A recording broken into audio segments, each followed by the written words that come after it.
എല്ലാ കൂട്ടുകാർക്കും നല്ലൊരു ദിവസം ആശംസിച്ചുകൊണ്ട് മാമ്പഴത്തിന്റെ പുതിയ വീഡിയോയിലേക്ക് സ്വാഗതം. നമുക്ക് നേരെ ബാലിന്റെ ഗോമതിയുടെ ഇന്നത്തെ നല്ലൊരു വിശേഷം കേട്ടാലോ.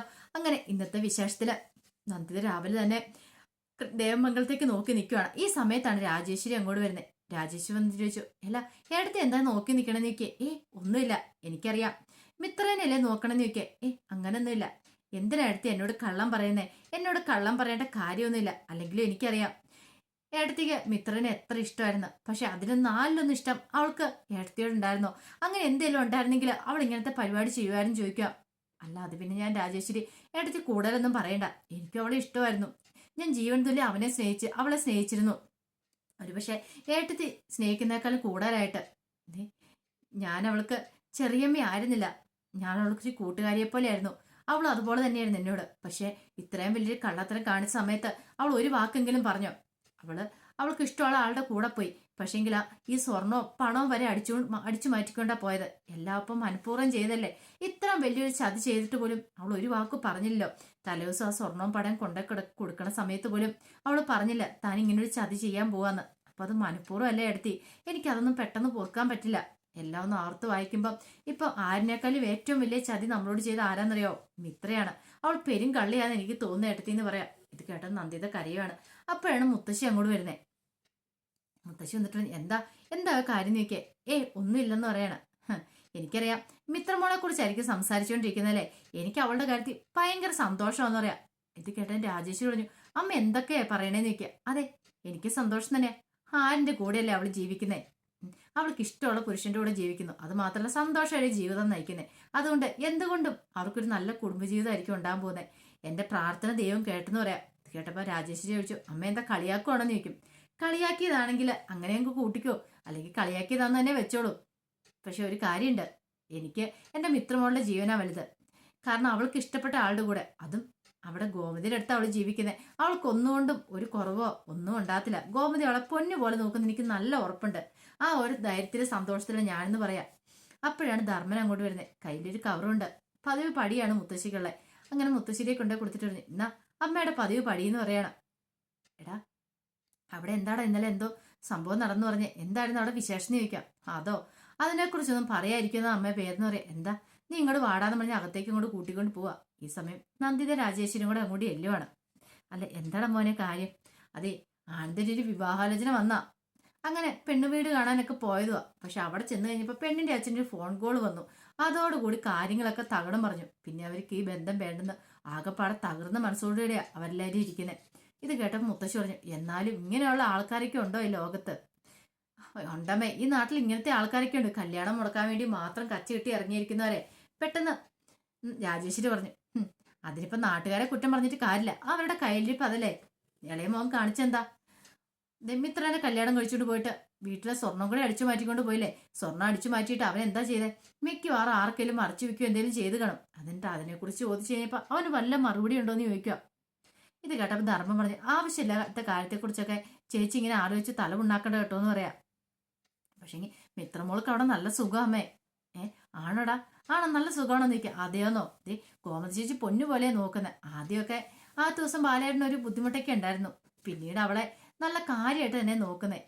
മീനാക്ഷി വന്നു കഴിഞ്ഞപ്പം ആദ്യത്തെ കുറച്ച് ദിവസം മീനാക്ഷിയുടെ ഒരു അതൃപ്തിയായിരുന്നു. പക്ഷെ അങ്ങനെയൊന്നും അല്ല ബാലേട്ടൻ ഇപ്പം. ഒറ്റ ദിവസം കൊണ്ട് തന്നെ മിത്രനെ ഭയങ്കരമായിട്ട് ഇഷ്ടപ്പെട്ടു. അതുകൊണ്ട് അവർ തമ്മിൽ ഒരു പ്രശ്നവും കുടുംബത്തിലാണെങ്കിലും നല്ല സമാധാനം സന്തോഷമുണ്ട്. ആരും മിത്രനെ പൊന്നു പോലെയല്ലേ നോക്കുന്നേ ചോദിക്കുക. മുത്തശ്ശി പറഞ്ഞു, ഇത് മതി, എനിക്ക് ഇത് കേട്ടാ മതി എന്ന് പറയാം. പെട്ടെന്ന് രാജേശ്വരി പറഞ്ഞു, ഇത് കല്യാണം കഴിഞ്ഞതിന്റെ ആദ്യ നാളുകളൊക്കെ ആയതുകൊണ്ടാ. കുറച്ച് ദിവസം കഴിയുമ്പോൾ ഇതൊക്കെ അങ്ങോട്ട് മാറിക്കോളൂ എന്ന് പറയാം. ഇത്രയും പറഞ്ഞിട്ട് അങ്ങോട്ട് പോയി കഴിഞ്ഞപ്പോൾ നന്ദിതയ്ക്ക് ഭയങ്കര സങ്കടമായിപ്പോയി. നന്ദിത മുത്തശ്ശിനെ കെട്ടിപ്പിടിച്ച് കരയാം. മുത്തശ്ശി പറഞ്ഞ് വിഷമിക്കണ്ട, അവൾ അവളുടെ സങ്കടം കൊണ്ടും ദേഷ്യം കൊണ്ടും പറഞ്ഞല്ലേ, അത് അത്ര കാര്യമായിട്ട് എടുക്കണ്ടെന്ന് പറയാം. പിന്നീട് ആകെപ്പാടെ സങ്കടത്തിലാണ് ബാലനാണെങ്കിൽ ആനന്ദിന്റെ വിവാഹം നടക്കാത്തതിൻ്റെതായ ഒരു ബുദ്ധിമുട്ടുണ്ടായിരുന്നു. അങ്ങനെ ബാലനും ഗോമതി സംസാരിച്ചുകൊണ്ട് നിൽക്കുക. ബാലൻ ഗോമതിയോട്, ഞാൻ അപ്പോഴേ പറഞ്ഞില്ലേ ഞാൻ വരുന്നില്ല എന്ന്. ഞാൻ വന്നുകൊണ്ടായിരിക്കും മിക്കവാറും ഈ വിവാഹം പോലും നടക്കാത്തെ. ഞാൻ വരേണ്ട ഒരു കാര്യമില്ലായിരുന്നു പറയാം. എന്താ ബാലേട്ട ഇങ്ങനെ പറയണേ? ഇങ്ങനെയൊന്നും പറയേണ്ട കാര്യമില്ല. അതൊക്കെ ശരിയാവുന്നേ. ആനന്ദിന്റെ കല്യാണമല്ലേ, അവന് സമയമായിട്ടില്ല. ഇത് കല്യാണയോഗം ആയി കഴിയുമ്പോഴത്തേന് കല്യാണം താനെ ഇങ്ങോട്ട് വന്നോളും. എത്രയും പെട്ടെന്ന് നമ്മൾ അവന്റെ കല്യാണം നടത്തുകയും ചെയ്യും. എന്നാലും എനിക്കെന്തോ ഒരു വിഷമമുണ്ട് അവന്റെ കാര്യം ഓർത്തിട്ടെന്ന് പറയാം. അവരിങ്ങനെ സംസാരിച്ചുകൊണ്ടിരിക്കുന്ന സമയത്താണ് മീനാക്ഷിയുടെ ആകാശിന്റെ മുറിയിൽ നിന്ന് ആ ഒച്ചപ്പാട് കേട്ടത്. മീനാക്ഷി ആകാശം തമ്മിൽ പൊരിഞ്ഞ വാക്പോരാണ് നടന്നുകൊണ്ടിരിക്കുന്നത്. മീനാക്ഷിയുടെ ആകാശം പറഞ്ഞു, അതെ നിന്റെ വേണുചേച്ചിയോടൊന്ന് പറയണം, 2 വാക്യങ്ങൾ നീ എന്ന് പറയണം, അവരീ ചെയ്ത് മോശമെന്നുള്ള കാര്യം. അല്ലെങ്കിൽ അവർക്ക് ചെയ്യാൻ പറ്റുന്ന കാര്യമാണോ അവർ ചെയ്തേ? അവരെന്ത് പരിപാടിയെ കാണിച്ചേ? അവർക്ക് ഒരു വാക്ക് നേരത്തെ പറയാൻ പാടില്ലായിരുന്നു ഈ കല്യാണം നടക്കില്ലെന്ന്.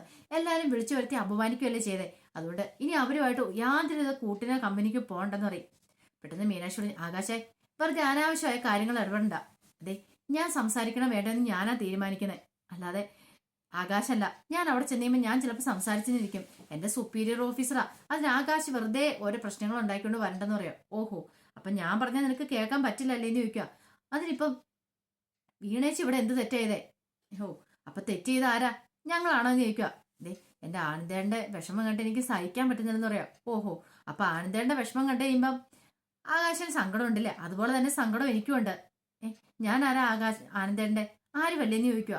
ഇത് കേട്ടപ്പം പെട്ടെന്ന് ആകാശം പറഞ്ഞു, അതൊന്നും എനിക്കറിയത്തില്ല, പക്ഷെ എനിക്കൊരു കാര്യം അറിയാം. എന്റെ ആനന്ദേന്റെ മനസ്സ് വേദനിച്ചിട്ടുണ്ടെങ്കിൽ എനിക്ക് സഹിക്കാൻ പറ്റുന്ന കാര്യമല്ല, അത് എവിടെയാണ് ഞാൻ പറയൂന്നും പറഞ്ഞ് രണ്ടുപേരും അങ്ങോട്ടും ഇങ്ങോട്ടും ചേർന്ന് പോരാട്ടം നടത്തുവാണ്.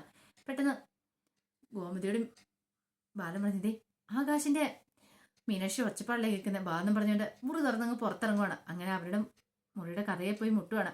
അങ്ങനെ ആകാശം ഒന്ന് കഥ തുറന്നപ്പോൾ അവരകത്തേക്ക് അങ്ങോട്ട് കയറും. എന്താടാ ഇവിടെ എന്താ പ്രശ്നം എന്ന് ചോദിക്കുക. അല്ലാതെ പിന്നെ ഒന്നുമില്ലച്ചാ, എന്തോ കാര്യമുണ്ട്, എന്തിനാ ഇവിടെ ഒച്ചപ്പാട്? പെട്ടെന്ന് മീനാക്ഷി പറഞ്ഞു, അല്ല അത് പിന്നെ അച്ഛൻ ഞങ്ങള് ആനന്ദേന്റെ കല്യാണക്കാര്യത്തെ കുറിച്ച് ഓരോ കാര്യങ്ങൾ സംസാരിച്ചുകൊണ്ടിരിക്കുകയായിരുന്നു. അത് സ്വാഭാവികമായിട്ട് പറഞ്ഞുകൊണ്ടിരുന്ന, പക്ഷെ എങ്കിൽ അതിന്റെ ഇടയ്ക്ക് ഇച്ചിരി ഒച്ച കൂടി പോയെന്നുള്ളൂ. അതത്ര കാര്യമായിട്ട് എടുക്കേണ്ട കാര്യം എന്തായിരുന്നു പറയാ. ഇത് കേട്ടൻ ബാലൻ പറഞ്ഞു, ബാ രണ്ടുപേരും കൂടി ഇങ്ങോട്ട് ഇറങ്ങി വരാൻ പറയണം. അങ്ങനെ രണ്ടുപേരെയും വിളിച്ചുകൊണ്ട് ഹാളിലേക്ക് അങ്ങോട്ട് പോവാണ്. ഒരു കാര്യം ഞാൻ പറഞ്ഞേക്കാം, ഇതൊരു കുടുംബ പല പ്രശ്നങ്ങളൊക്കെ ഉണ്ടാന്ന് പറയാം. ഇത് കേട്ടപ്പോൾ ആകാശോട്, അച്ഛാ എന്താ നടന്നതെന്ന് ഞാൻ പറയാം. അതെ ആനന്ദേന്റെ വിവാഹം നടക്കാത്തതിനെ ചുറ്റിയാ പറഞ്ഞുകൊണ്ടിരുന്നേ. അല്ലെ അവര് കാണിച്ച മര്യാദകേടല്ലേ, അവർക്ക് നേരത്തെ പറയാൻ മേലായിരുന്നോ? വിളിച്ചു വരുത്തിയിട്ട് അപമാനിക്കുകയല്ലേ ചെയ്തേന്ന് ചോദിക്കാം. ഈ സമയം ആനന്ദ് പറഞ്ഞു, എന്താണ് ആകാശ് നീ ഇങ്ങനെയൊക്കെ പറയണേ? എനിക്ക് കല്യാണയോഗം ആയിട്ടില്ല. ഇനിയിപ്പൊ അതിനെക്കുറിച്ചൊന്നും ആരും ചിന്തിക്കേണ്ട. എനിക്കിനിയിപ്പോ കല്യാണം ആരും ആലോചിക്കാൻ വേണ്ട. ഞാൻ അപ്പോഴേ പറഞ്ഞില്ല എനിക്ക് കല്യാണം വേണ്ടെന്ന്. പെട്ടെന്ന് ബാലൻ പറഞ്ഞു, ദേ ഇങ്ങനെയൊന്നും പറയല്ലേ മോനെ നീ എന്ന് പറയണം. പിന്നെ ഞാൻ എങ്ങനെ പറയണോ വെച്ചാ, എനിക്ക് ആരുടെ മുന്നിൽ ഒന്നും നാണം കിടാനായിട്ട് പറ്റില്ല ഇനി. അതുകൊണ്ട് ഇനി ഒരു വിവാഹം എനിക്ക് വേണ്ടി ആരും ആലോചിക്കേണ്ടെന്ന് പറയാം.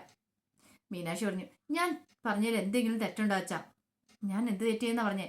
വീണ ചേച്ചി അത്ര കാര്യമായിട്ട് പറഞ്ഞുകൊണ്ട് അങ്ങോട്ട് ചെന്നേ. അതിന്റെ ഇടയ്ക്ക് ഇതേ ആ കിഷോറിനങ്ങളുടെ എന്തോ ഒരു സംശയങ്ങളും കാര്യങ്ങളൊക്കെ ഉണ്ടായിട്ടുണ്ട്. അതുകൊണ്ട് മാത്രം ഒന്നല്ലെങ്കിൽ ആരെങ്കിലും വിളിച്ച് എന്തെങ്കിലും പറഞ്ഞു കാണുമായിരിക്കും. അതുകൊണ്ടായിരിക്കും. അതിന് വെറുതെ ആകാശ് എന്നെ കുറ്റപ്പെടുത്തിയോണ്ടൊന്നും കാര്യമില്ല എന്ന് പറയണം. ഇത് കേട്ടപ്പോൾ ബാലൻ പറഞ്ഞു, അതേ ഒരു ജീവിതമേ ഉള്ളൂ, അത് സന്തോഷകരമായിട്ട് ജീവിക്കാനായിട്ട് നോക്കണ്ടേ, അല്ലാതെ അങ്ങോട്ടും ഇങ്ങോട്ടും വഴക്കുണ്ടാക്കി കാലം കഴിച്ചു പോവുകയല്ല ചെയ്യേണ്ടത്. പരസ്പരം സഹിച്ചു ക്ഷമിച്ചും പുറത്തുമൊക്കെ മുന്നോട്ട് പോകാൻ സാധിക്കണം. ഇതേ എന്നെ ഗോമതിനെ കണ്ടുപിടിക്കുക, ഞങ്ങൾ തമ്മിൽ പല പ്രശ്നങ്ങളും കാണും, പക്ഷെ അതൊക്കെ കടപ്പറയിൽ പറഞ്ഞു തീർക്കും. പിന്നെ രാവിലെ ആയിട്ട് കഴിയുമ്പോൾ ഞങ്ങൾ തമ്മിൽ ഒരു പ്രശ്നങ്ങളും കാണത്തില്ല. അതുപോലെ തന്നെ ആയിരിക്കണം ഇതും. കുടുംബമാകുമ്പം പിന്നെ പ്രശ്നങ്ങളൊക്കെ ഉണ്ടാവും, അത് സ്വാഭാവികമായിട്ട് ഉണ്ടാകുന്ന കാര്യങ്ങളാ എന്ന് ബാലൻ പറയാം. ഇത് കേട്ട് കഴിഞ്ഞപ്പോൾ ആര്യം പറഞ്ഞു, അച്ഛാ എനിക്കൊരു കാര്യം പറയാനുണ്ടെന്ന് പറയാം. ഗോമതി പറഞ്ഞു, ഇപ്പൊ തൽക്കാലത്തേക്ക് നീ ഒന്നും പറയണ്ട എന്ന് പറയാണ്.